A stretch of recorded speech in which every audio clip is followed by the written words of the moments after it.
ចៅស្ដាប់រឿងនិទានជាមួយតារួចហើយសូមអាណិតតាផងចុច Subscribe Channel តាផងណាអូខេ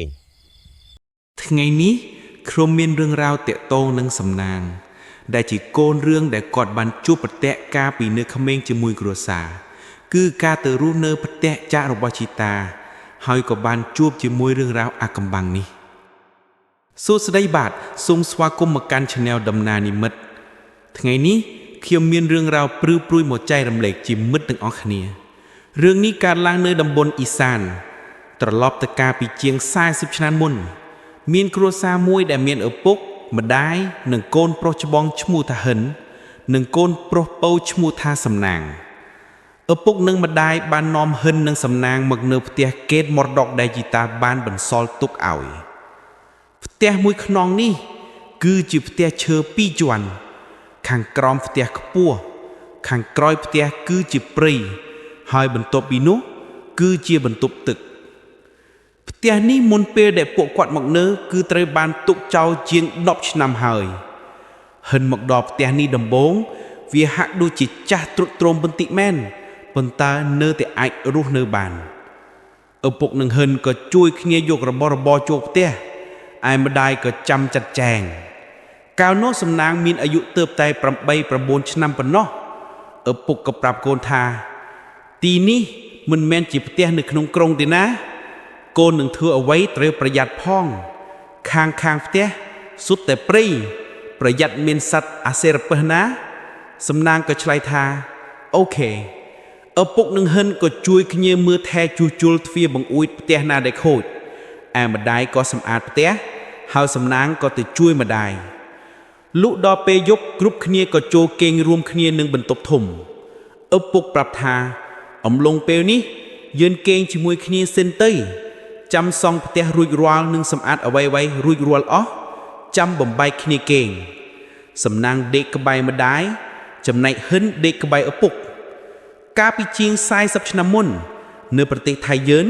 អាកាសធាតុគឺត្រជាក់ខ្លាំងណាស់ពួកគេក៏ដេកលូកយ៉ាងស្កប់ស្កល់សំឡេងខ្យល់បក់ប៉ះជញ្ជាំងផ្ទះលាន់សូររងំស្របតែហិនបានឮសំឡេងគុកកាក់នៅខាងក្រោមផ្ទះហិនបំរុងនឹងប្រាប់ម្ដាយប៉ុន្តែឃើញម្ដាយដេកលក់យ៉ាងស្កប់ស្កល់គាត់ក៏មិនបានគិតអ្វីហើយក៏ត្រឡប់ទៅដេកវិញលក់ព្រឹកឡើងម្ដាយក៏ចុកទៅធ្វើម្ហូបមុនគេហើយម្ដាយក៏ស្រែកហៅឪពុកថាពុកវាមកមើលនេះបន្តិចមើលគ្រប់គ្នាក៏ចុះទៅមើលក៏ឃើញមានដានជើងសត្វឪពុកក៏និយាយថាផ្ទះគ្មានមនុស្សនៅយូរហើយវាអាចនឹងមានសត្វចូលមកនៅបែបនេះឯងព្រោះយើងនៅជិតព្រៃត្រូវប្រយ័ត្នឲ្យមែនតើណា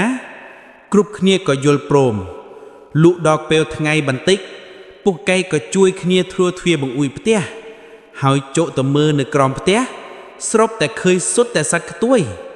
ឪពុកក៏ប្រាប់ថាដើរមើលឲ្យល្អណាវាមានច្រើនណាស់នៅជិតផ្ទះយើងឆ្ងាយពីមន្ទីរពេទ្យឬអនាម័យណាពេលដើរត្រូវពាក់ស្បែកជើងពេលធ្វើការបិទទ្វារបង្អួចយើងមិនដឹងថាមានសត្វអ្វីចូលក្នុងផ្ទះឬអត់ទេយ៉ាងណាក៏ត្រូវជួយគ្នាគ្រប់គ្នាក៏យល់ព្រមលុះដល់ពេលល្ងាចគ្រប់គ្នាក៏ឡើងលើផ្ទះដើម្បីចូលគេងនៅពេលយប់ខ្យល់បក់ខ្លាំង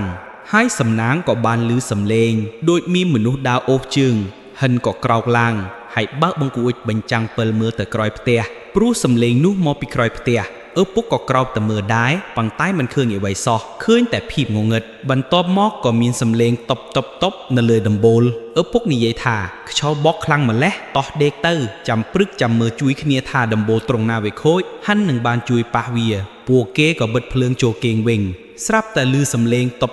ទៀតសំឡេងនេះឮខ្លាំងណាស់គ្រប់គ្នាក៏ដើរចេញទៅមើលឯម្ដាយក៏ស្រែកភ្លាមព្រោះត្រង់នោះមានសត្វខ្ទួយជាង10ក្បាលមិនដឹងថាខ្ទួយទាំងនេះធ្លាក់មកពីណាទេពួកវាវល់ពេញរៀលហាលផ្ទះពេលត្រូវពន្លឺភ្លើងពួកវាហាក់ដូចជាត្រៀមខ្លួនចឹកបរិយាកាសជុំវិញមានភ្លៀងធ្លាក់ផ្លែកបន្ទោមកជាមួយហ្វូងខ្ទួយមើលទៅគួរឲ្យខ្លាចណាស់ឪពុកប្រាប់ហិនឲ្យទៅរកឈើមកវាយវាហិនក៏រត់ទៅយកឈើប៉ុន្តែឪពុកមិនទាន់បានវាយផងស្រាប់តែរន្ទះបាញ់ចុះមកពន្លឺរន្ទះនោះភ្លឺចិញ្ចាញពេញផ្ទះហើយសំឡេងរន្ទះក៏រងំពេញផ្ទះហាក់ដូចជារន្ទះបានមិនឆ្ងាយពីទីនេះទេ បន្ទាប់ពីនោះស្រាប់តែហ្វូងខ្ទួយទាំងនោះក៏បាត់អស់ភ្លាមវាហាក់ដូចជាពួកវាបាត់ទៅព្រមជាមួយពន្លឺរន្ទះពុកថាគ្មានអ្វីទេរួចគ្រប់គ្នាក៏ត្រឡប់ទៅដេកវិញព្រឹកថ្ងៃបន្ទាប់ពីឪពុកបានជួបនឹងខ្ទួយហើយគាត់ក៏បបួលហិនដើរស្ទង់មើលជុំវិញផ្ទះព្រោះគាត់បារម្ភឃើញទាំងខ្ទួយនិងស្នាមពស់ពួកគេដើរស្ទង់មើលតាមគំនរឈើក៏មិនឃើញអ្វីមិនឃើញទាំងស្នាមពស់ឬខ្ទួយអ្វីសោះស្រាប់តែពេលទៅដល់កន្លែងដែលមានគំនរឈើចាស់និងមានដូចជាខ្ទុំអេតាដែលបាក់បែកចាស់មួយនៅទីនោះស្រាប់តែឃើញពស់ពណ៌ខ្មៅមួយក្បាលធំប៉ុនកំភួនជើងមនុស្សប្រក់ធំដងខ្លួនវារលោងខ្មៅវាវចេញពីខ្ទុំនោះសន្សឹម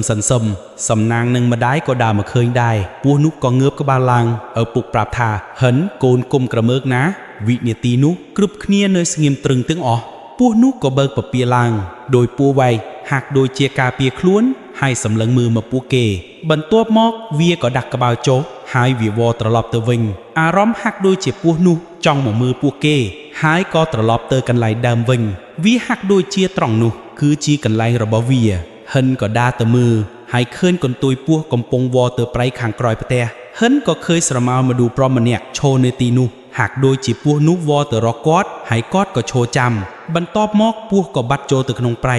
ឪពុកក៏ហាយហិនឲ្យចូលផ្ទះពេលចូលដល់ក្នុងផ្ទះសំណាងក៏សួរថាពុកនោះជាពស់វែងមែនទេគួរឲ្យខ្លាចណាស់ឪពុកបានត្រឹមតែញញឹមហើយប្រាប់ថាវាជាពួកនៅតាមតំបន់នេះឯងកូនមិនបាត់ខ្លាចទេគាត់និយាយតែប៉ុណ្្នឹងលុះដល់ពេលយប់សំណាងក៏សួរហិនថាបងហិននៅខាងក្រោយផ្ទះយើងមានអ្វីខ្ញុំឃើញបងដើរទៅមើលមែនទេហិនប្រាប់ថានៅខាងក្រោយជាព្រៃសុទ្ធបន្ទាប់ទៅគឺជាវាលស្រែតែព្រៃត្រង់នោះមានស្នាមផ្លូវដើរដូចជាមានមនុស្សដើរជាប្រចាំសំណាងក៏និយាយថាពុកប្រាប់ថាផ្ទះនេះគ្មាននរណាមកនៅជាង10ឆ្នាំហើយមិនមែនឬហិនមិនបានឆ្លើយតបហាក់ដូចជាគាត់មិនដឹងឆ្លើយយ៉ាងណាសំណាងក៏មានអារម្មណ៍ភ័យខ្លាចហើយសម្លឹងមើលទៅហិននិយាយថាបងក៏ខ្លាចដែរព្រោះយប់នេះភ្លៀងមិនធ្លាក់ទេសំណាងឮសំឡេងដកដង្ហើមរបស់ហិនដកដង្ហើមខ្លាំងពេលមើលទៅឃើញហិនក្រោកអង្គុយហើយយកដៃចាប់កខ្លួនឯងដូចជាមានអ្វីមករឹតកគាត់ធ្វើដៃដូចជាព្យាយាមដោះអ្វីមួយយ៉ាងចេញពីក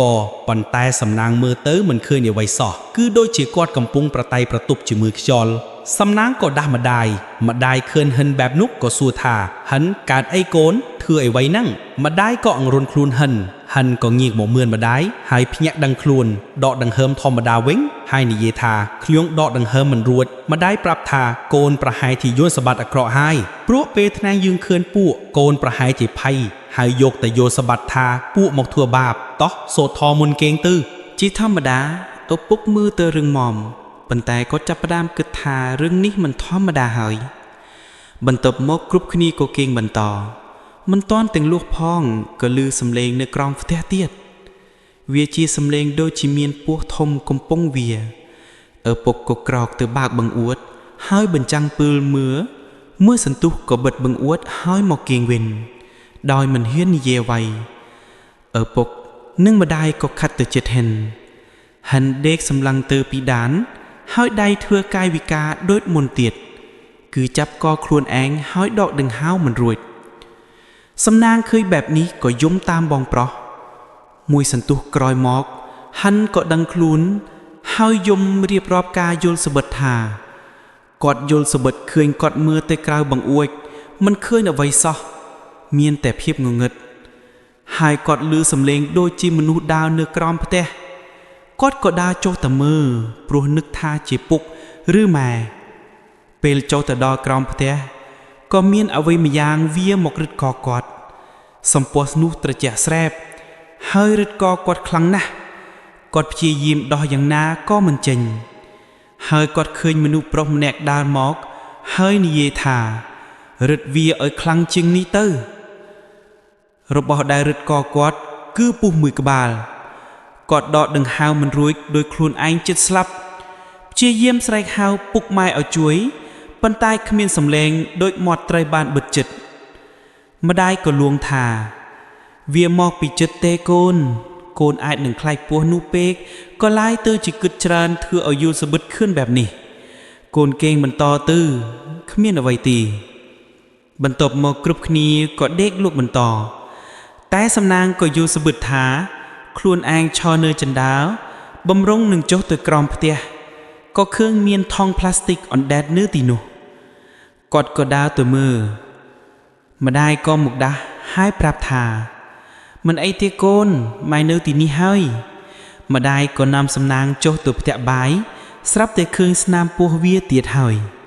ម្ដាយក៏ស្រែកហៅឪពុកចុះមកម្ដាយក៏ប្រាប់ថាយើងត្រូវធ្វើអ្វីមួយហើយណាផ្ទះនេះមានសត្វអសិរពិសច្រើនណាស់ឪពុកក៏យល់ព្រមបន្ទាប់មកឪពុកក៏ឃើញហើយឮសំឡេងហាន់ស្រែកឲ្យប្រយ័ត្នទាំងពីរនាក់ក៏រត់ឡើងទៅលើផ្ទះម្ដាយសួរថាមានរឿងអីតែឪពុកមិននិយាយបន្ទាប់មកឪពុកក៏ទៅធ្វើម្ហូបម្ដាយព្យាយាមនិយាយជាមួយឪពុកប៉ុន្តែឪពុកមិននិយាយរកសួរមួយម៉ាត់ឆ្លើយមួយម៉ាត់ក្រោយពេលហូបបាយរួចឪពុកប្រាប់ម្ដាយថាចាំខ្ញុំជីកង់ទៅផ្ទះតាយ៉យបន្តិចណាតាយ៉យគឺជាចានទុំក្នុងភូមិដែលស្គាល់ជីតាផ្ទះតាយ៉យនៅឆ្ងាយប្រហែល1គីឡូម៉ែត្រហិនបារម្ភពីម្ដាយនិងសំណាងក៏ប្រាប់ឪពុកថាទៅចុះពុកខ្ញុំនឹងនៅកំដរម៉ែនិងប្អូនឪពុកក៏ទៅម្នាក់ឯងដោយផ្ដាំថាបើជួបវាព្យាយាមដេញវាទៅកុំទៅវាយឬសម្លាប់វាណាគ្រប់គ្នាក៏យល់ព្រមឪពុកទៅបាត់ម្ដាយក៏នាំហិននិងសំណាងងូតទឹករួចឡើងទៅគេងព្រោះខ្លាចមានសត្វអីចិនមកទៀតឪពុកនិងម្ដាយបានយកអំបិលទៅរោយជុំវិញផ្ទះដើម្បីការពារកុំឲ្យសត្វអសិរពិសចូលពេលឡើងទៅគេងសំណាងក៏ឮសំឡេងអ្វីមួយយ៉ាងនៅក្រោមផ្ទះទៀតហើយតែលើកនេះសំឡេងនៅជិតណាស់គាត់ព្យាយាមផ្ទៀងត្រចៀកស្ដាប់ស្រាប់តែសំឡេងនោះឡើងមកដល់លើផ្ទះដោយសារតែបិទភ្លៀងហើយវាងងឹតឈឹងមើលមិនឃើញអ្វីទេបន្ទាប់មកគាត់ក៏ឮសំឡេងហិនយំនិងដកដង្ហើមមិនរួចហិនស្រែកហៅពុកម៉ែក៏ភ្ញាក់ឡើងជួយហិននិយាយថាវាមាននៅលើឃ្នឹមផ្ទះឪពុកបញ្ចាំងពិលមើលតែមិនឃើញអ្វីសោះហិនប្រាប់ថាអំបញ្ញមិញខ្ញុំឃើញប៉ោះធំមួយរុំនៅលើឃ្នឹមផ្ទះឪពុកថាហិនកូនប្រហែលជាយល់សពអាក្រក់ហើយពុកមើលហើយគ្មានអ្វីទេកូនគេងទៅគ្រប់គ្នាក៏គេងបន្តសំណាងក៏យល់សពថាខ្លួនឯងឈរនៅក្រោយផ្ទះហើយឃើញស្រមោលមនុស្សឈរនៅទីនោះហើយឮសំឡេងពេលភ្ញាក់ដឹងខ្លួនសំណាងប្រាប់ថាអំបញ្ញមឹងខ្ញុំយល់សពមានមនុស្សចាស់ម្នាក់មកប្រាប់ថាយករបស់ឯងមកវិញហើយខ្ញុំមានអារម្មណ៍ដូចមានអ្វីមករឹតកពុកនិងម៉ែក៏មើលមុខគ្នាហើយនិយាយការពិតពុកម៉ែឲ្យហិននិងសំណាងមកដេកកណ្ដាលចាំពួកគាត់ដេកយាមហិនក៏ដេកលក់ទៅព្រឹកថ្ងៃបន្ទាប់ពុកនិងម៉ែក៏ពិភាក្សាគ្នាថាប្រហែលជាមានម្ចាស់ទឹកម្ចាស់ដីនៅទីនេះហើយយើងមកនៅប្រហែលជាមិនបានសុំគាត់ក៏ឡោយមកបង្ហាញខ្លួនចាំរៀបចំអាហារសែនហើយពុកនឹងជួសជុលខ្ទមឲ្យគាត់ផងបន្ទាប់មកក៏ធ្វើម្ហូបយកទៅសែនឪពុកនិយាយនៅមុខខ្ទមថាលោកម្ចាស់ទឹកម្ចាស់ដីដែលនៅទីនេះពួកខ្ញុំមកនៅផ្ទះនេះហើយសូមឲ្យនៅដោយសុខសាន្តកុំឲ្យបៀតបៀនគ្នាអីបន្ទាប់មកគ្រប់គ្នាក៏ចូលផ្ទះឪពុកប្រាប់ថាចាំទៅទិញរបស់បន្តិចហើយជិះកង់ចិនទៅពេលត្រឡប់មកវិញគាត់បានថ្នាំបុរាណមកផងគាត់ហុចថ្នាំបុរាណឲ្យគ្រប់គ្នាហើយប្រាប់ថាបើអ្នកណាពិបាកក្នុងខ្លួនយកថ្នាំនេះលាបត្រង់កនិងទ្រូងមុនគេងវានឹងជួយឲ្យធូរស្រាលហើយស្អែកពុកនឹងនាំទៅវត្តម្ដាយក៏ប្រាប់ថាខ្ញុំនឹងយកផ្កាម្លិទៅថ្វាយនៅខ្ទមនោះម្ដាយក៏យកផ្កាទៅថ្វាយហើយបន់ស្រន់សុំសេចក្តីសុខមុនពេលគេងយប់នោះសំណាងនិយាយថាយប់នេះបើបងយល់សប្តិអាក្រក់ទៀតប្រាប់ខ្ញុំណាចាំខ្ញុំជួយពួកគេក៏ដេកលក់ទៅ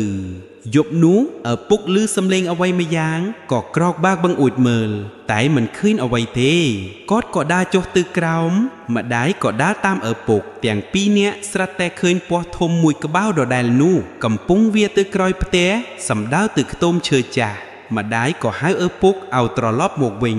ពេលឡើងមកលើផ្ទះឪពុកក៏រៀបរាប់ប្រាប់ម្ដាយថាពេលដែលពួកនោះវាទៅដល់ខ្ទមមានមនុស្សចាំម្នាក់ឈរនៅទីនោះ ស្លៀកពាក់ប្រឡាក់ភក់ដីពួកនោះវាទៅជើងគាត់ហើយលើកកឡើងបន្ទាប់មកគាត់ក៏បាត់ខ្លួនទៅមនុស្សចាស់ម្នាក់នោះគួរតែជាម្ចាស់ទឹកម្ចាស់ដីហើយបែបនេះខ្ញុំខ្លាចហើយតាយើងគិតយ៉ាងម៉េចឪពុកថាចាំស្អែកព្រឹកយើងទៅធ្វើបុណ្យនៅវត្តហើយព្រឹក្សាជាមួយព្រះសង្ឃមើលព្រឹកថ្ងៃបន្ទាប់ម្ដាយយកបាយទឹកទៅដាក់នៅខ្ទមព្រោះជឿថាមានម្ចាស់ទឹកម្ចាស់ដីបន្ទាប់ពីហូបបាយរួចក៏នាំគ្នាទៅវត្តពេលទៅដល់វត្តឪពុកក៏ឆ្លៀតទៅរកតាយ៉យសួរថាមានរឿងអីឬបានជាមកតាំងពីព្រឹងឪពុកនិយាយថាតាដឹងទេថាផ្ទះរបស់ឪពុកខ្ញុំជីតារបស់ក្មេងៗផ្ទះចាស់នោះមានអ្វីតាយ៉យទះផ្លូវខ្លួនឯងហើយនិយាយថាអញថាហើយគង់តែមានថ្ងៃណាមួយឯងនឹងមកសួរអញតោះឡើងទៅនិយាយគ្នានៅលើផ្ទះតាយ៉យចាប់ផ្ដើមរៀបរាប់ថាកាលសម័យដែលឪពុកឯងជីតារបស់ហិននៅកំឡោះពេលនោះគាត់ទទួលទិញរបស់ពីអ្នកស្រុកតែងតែចូលព្រៃរករបស់មកលក់នៅខាងក្រោយផ្ទះនោះធ្លាប់មានខ្ទមអ្នកតាចាស់យូរមកហើយអ្នកស្រុកពេលធ្វើស្រែតែងតែទៅសែនព្រេនសុំឲ្យផលដំណាំល្អពេលនោះមានពស់ពណ៌ខ្មៅមួយក្បាលធំជាពស់ដែលមិនធ្វើបាបអ្នកណាវាតែងតែចេញមកនៅស្ងៀមអ្នកស្រុកជឿថាពស់នេះជាបរិវាររបស់ម្ចាស់ទឹកម្ចាស់ដីដែលជួយឲ្យភូមិនេះមានភាពសម្បូរសប្បាយរហូតដល់ថ្ងៃមួយយប់នោះឃ្លៀងធ្លាក់ខ្លាំងឪពុកឯងនិងមិត្តភក្តិក៏គិតគ្នាថានឹងទៅចាប់ពស់អ្នកតានោះព្រោះគិតថានឹងយកទៅលក់ឬធ្វើម្ហូបអ្នកស្រុកហាមឃាត់ហើយតែគាត់មិនស្ដាប់គាត់ថាគាត់នឹងយកពស់នោះឲ្យបាននៅយប់នោះពួកគេចាប់បានពស់នោះមែនហើយឪពុកឯងបានសម្លាប់វាយកសាច់ទៅលក់នៅផ្សារសំណាងបានស្ដាប់ហើយក៏តក់ស្លុតណាស់ឪពុកសួរតាយ៉យថាពស់ដែលឪពុកឃ្លុំចាប់នោះជាពស់ពណ៌ខ្មៅធំមែនទេតាយ៉យថាអញមិនដែលឃើញទេតែគ្រាន់តែឮគេនិយាយតគ្នាបន្ទាប់ពីនោះមកក្មេងៗក្នុងភូមិក៏ចាប់ផ្ដើមមានគ្រុនក្តៅសត្វពាហនៈក្នុងភូមិក៏ងាប់ដោយគ្មានមូលហេតុអ្នកស្រុកឆ្ងល់ណាស់ថាមានរឿងអីកើតឡើងយប់មួយភ្លៀងធ្លាក់ខ្លាំងដើមពោធិ៍ដែលអ្នកស្រុកគោរពនៅកណ្ដាលវាលស្រែក៏ទ្ររន្ទាក់បាញ់អ្នកស្រុកគិតថាមកពីការសម្លាប់ពួកនោះហើយឪពុកឯងដែលស្លាប់ដោយគ្រោះថ្នាក់ចរាចរណ៍ក្រឡាប់ឡាននោះក៏គួរតែមកពីរឿងនេះដែរគឺម្ចាស់ទឹកម្ចាស់ដីមកយកជីវិតទៅសំណាងសួរថាពុកនិយាយយ៉ាងម៉េចពុកប្រាប់ថាជីតាស្លាប់ដោយសារគ្រោះថ្នាក់ឡានតាយ៉យបន្តថាកន្លែងដែលពួកឯងនៅនោះនៅជិតកន្លែងចាស់របស់ខ្ទមអ្នកតាឯងត្រូវប្រាប់គាត់ផងថាឯងមិនដឹងរឿងឯងជាកូនចៅសូមឲ្យគាត់អហោសិកម្មឲ្យផងគ្រប់គ្នាក៏យល់ព្រមបន្ទាប់មកក៏ទៅវត្តធ្វើបុណ្យប្រាក់សង្ឃនៅវត្តក៏មានសង្ឃកฎិកាថាឪពុករបស់ឯងបានសាងបាបកម្មធ្ងន់ណាស់ឥឡូវគាត់កំពុងសងកម្មខ្ទមចាក់នៅកណ្ដាលស្រែក៏បានរើទៅនៅក្រោយផ្ទះឯងនឹងហើយត្រូវឧស្សាហ៍ធ្វើបុណ្យឲ្យគាត់ហើយប្រាប់គាត់ថាពួកឯងមិនដឹងរឿងសូមឲ្យគាត់អហោសិកម្មឲ្យផងនោះអ្វីនឹងល្អប្រសើរឡើងពុកនិងម៉ែមិនទាន់បានប្រាប់រឿងដែលជួបប្រទះផងតែលោកដឹងអស់ហើយពេលត្រឡប់មកដល់ផ្ទះវិញមេឃក៏ប្រែជាខ្មៅងងឹតសំណាងមានអារម្មណ៍ថាវិលមុខហើយចង់ក្អោតម្ដាយមកចាប់ខ្លួនសំណាងឃើញថាក្តៅខ្លួនខ្លាំងម្ដាយយកក្រណាត់មកជូតខ្លួនឲ្យស្រាប់តែសំណាងនិយាយឡើងតែសំឡេងមិនមែនជាសំឡេងរបស់សំណាងទេរបស់ដែលកូនចៅមឹងយករបស់អញទៅអញត្រូវតែយកមកវិញម្ដាយសួរថាកូនកើតអីសំណាងក៏ប្រកាសពេញបន្ទប់ម្ដាយយំអាណិតកូនហើយយកព្រះមកពាក់ឲ្យកូនសំណាងក៏យល់ស្បិតថាខ្លួនឯងឈរនៅមុខផ្ទះហើយឮសំឡេងមនុស្សចាស់និយាយដដែលថាមឹងយករបស់អញទៅអញនឹងយកមកវិញឪពុកឃើញមិនស្រួលក៏បីសំណាងរត់ទៅក្នុងភូមិទៅរកគ្រូខ្មែរគឺគ្រូថ្នាំបុរាណប្រចាំភូមិគ្រូបានធ្វើថ្នាំនិងធ្វើពិធីសូត្រមន្តផ្លុំឲ្យគ្រូនិយាយថាអ្វីដែលឪពុកអញធ្វើវាជាកម្មធ្ងន់ណាស់ខ្ញុំក៏មិនដឹងថាម្ចាស់ទឹកម្ចាស់ដីគាត់នឹងព្រមលេងឬអត់ទេខ្ញុំត្រូវតែធ្វើពិធីនៅខ្ទមក្រោយផ្ទះឯងហើយពេលទៅដល់ខ្ទមក្រោយផ្ទះគ្រូក៏អុជស្ទៀន4ជ្រុងហើយឲ្យគ្រប់គ្នាមកអង្គុយនៅកណ្ដាលសំណាងអង្គុយនៅខាងមុខ ពុកម្ដាយនិងហាន់អង្គុយពីក្រោយគ្រប់គ្នាព្យាយាមនិយាយលើកទឹកចិត្តសំណាងស្រាប់តែសំណាងក្រោកឈរឡើងហើយនិយាយថារបស់ដែលអញបាត់បង់ទៅអញត្រូវតែយកមកវិញម្ដាយយំយ៉ាងខ្លាំងគ្រូក៏សូត្រមន្តស្រាប់តែមានពស់ខ្មៅមួយក្បាលធំវាចេញមកគ្រប់គ្នាឃើញហើយភ័យតក់ស្លុតប៉ុន្តែគ្រូហាមមិនឲ្យកម្រើកពស់នោះវាឡើងទៅលើខ្លួនសំណាងហើយរឹតករបស់សំណាងប្រកាសដូចមនុស្សដកដង្ហើមមិនរួចឪពុកម្ដាយនឹងហាន់សឹងតែគាំងបេះដូងព្រោះបារម្ភពីសំណាងគ្រូប្រាប់ថាចិត្តត្រជាក់តាំងស្មារតីនឹងរក់ឬស្លាប់គឺនៅត្រង់នេះហើយខ្ញុំកំពុងចរចាជាមួយគាត់គ្រូនៅតែបន្តសូត្រមន្តស្រាប់តែហិនបានដកដង្ហើមធំហើយលុតជង្គង់សំពះនិយាយថាសូមលើកលែងជីវិតឲ្យប្អូនខ្ញុំផងបន្ទាប់ពីនេះទៅខ្ញុំនឹងបួសសងគុណរហូតអស់មួយជីវិតបុណ្យកុសលដែលខ្ញុំធ្វើខ្ញុំនឹងឧទ្ទិសឲ្យលោកទាំងអស់ខ្ញុំសូមទោសចំពោះអ្វីដែលឪពុកខ្ញុំធ្លាប់បានធ្វើក្រោយហិននិយាយចាប់ពស់នោះក៏រលាយបាត់ទៅក្នុងភីមងងឹតហើយក៏លេចចេញជាមុខបុរសចំណាស់ម្នាក់ឈរសម្លឹងមើលពួកគេរួចក៏បាត់ទៅសំណាងក៏ត្រឡប់មកមានអារម្មណ៍ធម្មតាវិញគ្រូប្រាប់ហិនថាអ្វីដែលកូននិយាយអំបាំងមីងត្រូវតែធ្វើតាមណាពុកម៉ែសួរហិនថាកូនច្បាស់ហើយឬដែលថានឹងបួសនោះហិនប្រាប់ថាកូនបាននិយាយរួចហើយយ៉ាងណាក៏ត្រូវតែធ្វើថ្ងៃបន្ទាប់មកឪពុកម្ដាយក៏រៀបចំពិធីបួសឲ្យហិនបានបួសនៅវត្តក្នុងភូមិនេះគ្រួសាររបស់សំណាងក៏បានរស់នៅក្នុងផ្ទះនេះជាបន្តមកទៀតហើយពួកគេនៅតែគោរពសក្ការៈខ្ទមនៅក្រោយផ្ទះនោះជានិច្ចហើយមិនដែលជួបប្រទះរឿងរ៉ាវអ្វីទៀតទេបច្ចុប្បន្ននេះហិននៅតែបួសជាព្រះសង្ឃហើយបានមកគង់នៅវត្តមួយក្នុងទីក្រុងបាងកកចំណែកឪពុកនិងម្ដាយបានរើទៅរស់នៅក្នុងទីរួមស្រុកនិងមានមុខរបរនៅទីនោះរស់នៅយ៉ាងមានក្តីសុខឯផ្ទះចាស់នោះត្រូវបានគេរុះរើคล้ายជាដីទំនេរចំណែកខ្ទមនោះបានคล้ายជាខ្ទមញឹកតាប្រចាំភូមិដែលអ្នកស្រុកតែងតែទៅគោរពបូជាមុនរដូវធ្វើស្រែចម្ការហិនដែលឥឡូវជាព្រះសង្ឃធ្លាប់បានមានសង្ឃដីកាថាសប្តាហ៍ថ្ងៃនេះលោកនៅតែធ្លាប់ឃើញពស់ពណ៌ខ្មៅនោះដដែលដោយវាតែងតែមកបង្ហាញខ្លួននៅថ្ងៃសិលហាក់ដូចជាមកទទួលផលបុណ្យលោកប្រាប់ថាការពិតទៅតាំងពីអាយុ18ឆ្នាំលោកមានបំណងចង់បួសរស់ទៅហើយការបួសនេះគឺជាក្តីសុខរបស់លោកសំណាងបានត្រឹមតែអនុមោទនាបុណ្យជាមួយបងប្រុសរឿងរ៉ាវអតីតកាលមិនអាចកែប្រែបានទេអ្វីដែលអាចធ្វើបានគឺធ្វើបច្ចុប្បន្នឲ្យបានល្អនេះគឺជារឿងរ៉ាវទាំងអស់តើអ្នកទាំងអស់គ្នាយល់យ៉ាងណាដែរចំពោះរឿងរ៉ាវថ្ងៃនេះកុំភ្លេចចុច like